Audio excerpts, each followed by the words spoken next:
Hey guys, what is up? My name is Lannon and welcome to the Jersey Zone. So today there was a trade in between the Columbus Blue Jackets, the San Jose Sharks, and the Toronto Maple Leafs. I wanted to talk about it today, and I know this video is going up a little bit later. I apologize for that, but I wanted to get this video out before the trade deadline tomorrow because that's going to be a lot of stuff going on, a lot of trades going on. I'll probably talk about some of the trades going on tomorrow. There was a couple deals recently where I kind of thought about talking about them, like the Kyle Palmieri deal. Kind of wanted to talk about that one a little bit, but I never ended up making a video about it. So I did want to make a video about this one, but I am probably going to make some videos about the trade deadline tomorrow. So if you guys want to see that, make sure to stay tuned for that and make sure to subscribe. But anyways, with that out of the way, let's talk about the trade here. Let's see what everyone got. So the Leafs get Nick Foligno and Stefan Noesen.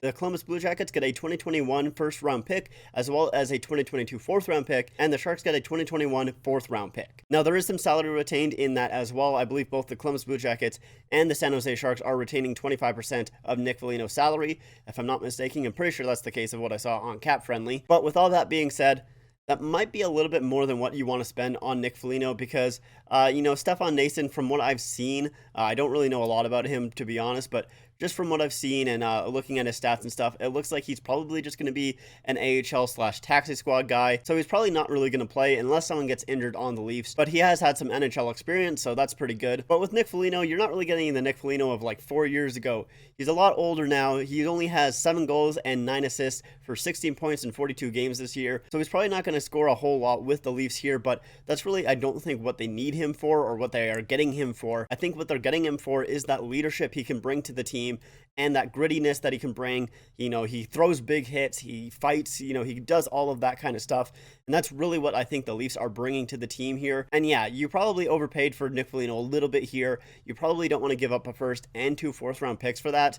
But with that being said, you did need 2 teams to retain on his cap hit. And I also really don't mind giving up that first-round draft pick as well, mostly because of the fact that this year's draft, really, who knows what's going to happen? It's going to be a big crapshoot. Most of these kids haven't really been able to play a whole lot in their leagues, or they haven't been able to play at all. So the scouting for them is going to be probably pretty iffy. You don't really know who you're going to get or what you're going to get out of some of these players. So I really don't mind them giving up that first round pick, especially because of the fact that you're really, really hoping that it's going to be a high pick, a very, very high pick if you're the Leafs. And that's really what you're expecting. And when you're a contender like the Leafs, you're probably going to have to give up some first round draft picks. And I know the Leafs haven't made it out of the first round in forever, since 2004. So how are they supposed to be a contender when they haven't made it out of the first round in that long? They are, though. That's what they think they are. The Leafs think they're a contender. And when you're a contender, you're going to have to give up some first-round picks. Just look at Tampa Bay last year and what they gave up to get Barclay Goodrow and Blake Coleman. They gave up a lot to get those guys, but obviously it ended up working out for them. That's what the Leafs are hoping to get with Nick Foligno here. A grit guy who's just a depth guy, basically, and he can bring leadership to the team as well. He's been in some playoff games. He knows how to win in the playoffs. Well, win around at least in the playoffs, which, the Leafs need. But I do really like the trade for the Leafs, and honestly for everyone. I think everyone did well in this trade, but especially for the Leafs, I like it a lot. You didn't give up any roster players or prospects or anything like that. I've been worried about that's what they're going to be giving up because there is some kind of rumors. Obviously, you don't always trust the rumors, but I don't really want them to give up someone like Nick Robertson or Rasmus Sandin, which I don't think they're ever planning on doing that, but I'm really hoping that they're not going to do that because those players, I think, will be really, really important in the Leafs' future. And like I said, they didn't give up any roster players. They get more leadership, which is really, really good.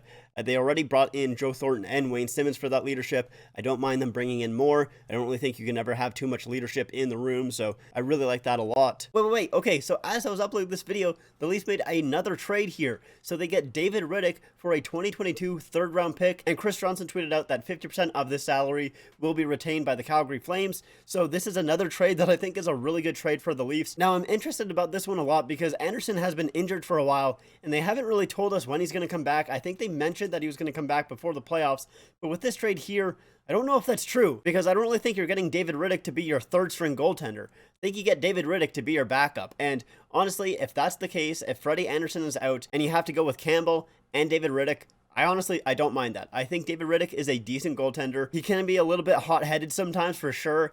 And also, I think ever since he did like that stick flip against Edmonton, he hasn't been as good. So I'm hoping maybe this is a little bit of a reset for him. He can kind of get mentally into the game a little bit more. And I think when he's into the game, he plays really, really well. He's played fantastic against the Leafs every single time we've played him this year. So I honestly really like this pickup a lot. I didn't really mind Michael Hutchinson as the backup this year as much as I had last year. This year I thought he played pretty decently except for outside of like one game against the Ottawa Senators. He played really, really poorly in.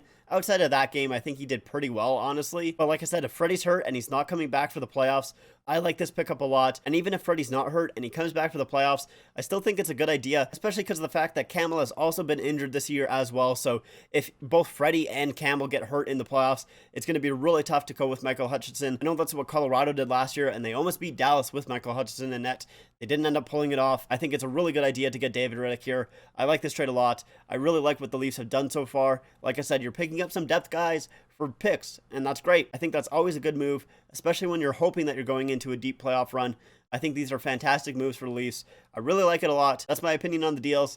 Let me know what you guys think in the comments down below, and I'll get to the outro here. And if you guys like this video, make sure to hit the like button and make sure to subscribe for more. Like I said, I'll probably be doing some trade videos tomorrow after everything kind of wraps up. I think I'll probably just do one maybe big video on all of the trades that I think are, super big or super important. I don't think I'll do individual videos. I think that might be a little bit too much. But anyways, also make sure to follow me on my Instagram and my Twitter at the Jersey Zone YT on Instagram and at the Jersey Zone on Twitter. Links are in the description down below. But like I said, that's it for me. Thank you guys so much for watching, and I'll see you guys next time.